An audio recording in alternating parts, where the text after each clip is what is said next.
চট্টগ্রামে হেফাজতে ইসলাম বাংলাদেশের নেতাদের সঙ্গে সৌজন্য সাক্ষাৎ করেছেন বিএনপির দুই শীর্ষ নেতা। দলের চেয়ারপারসন খালেদা জিয়ার নির্দেশ ও ভারপ্রাপ্ত চেয়ারম্যান তারেক রহমানের পরামর্শেই এই সাক্ষাৎ বলে জানিয়েছেন তারা।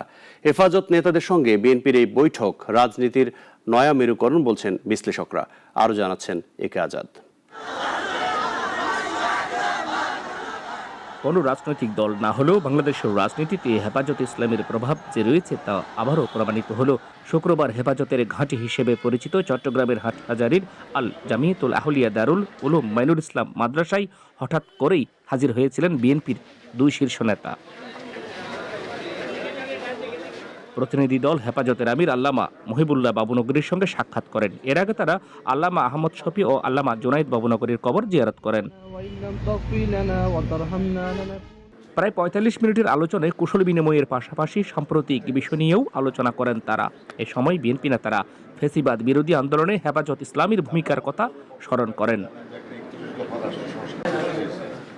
পরে সাংবাদিকদের মুখোমুখি হয়ে বিএনপির স্থায়ী কমিটির সদস্য নজরুল ইসলাম খান জানান, ফেব্রুয়ারিতে নির্বাচন হবে এবং তারা কোনো বাধা দেখতে পাচ্ছেন না। ফেব্রুয়ারিতে নির্বাচন হওয়ার পথে কোনো বাধা দেখছি না। যেহেতু কোনো বাধা দেখছি না, সেহেতু এটা নাও হতে পারে এরকম দুশ্চিন্তা করার তো কোনো কারণ নাই। আমরা অপেক্ষা করছি যে শিগগিরই সরকার এই ব্যাপারে তাদের বক্তব্য, সুস্পষ্ট বক্তব্য নিয়ে আসবেন এবং নির্বাচন কমিশনকে সেই অনুযায়ী পরামর্শ দেবেন। দলের আরেক স্থায়ী সদস্য সালাউদ্দিন আহমদ বলেন, জুলাই সনদের 826টি প্রস্তাবনার মধ্যে 51টি বাদে বাকি সবগুলোই একমত হওয়ার কথা। আমরা আশা করি এই জুলাই জাতীয় সনদ এখনো স্বাক্ষরিত হয় নাই, বাট গতকালকে পর্যন্ত সবার ঐকমতের ভিত্তিতে সমস্ত মৌলিক বিষয়গুলো একত্রিত করে সনদ হয়েছে।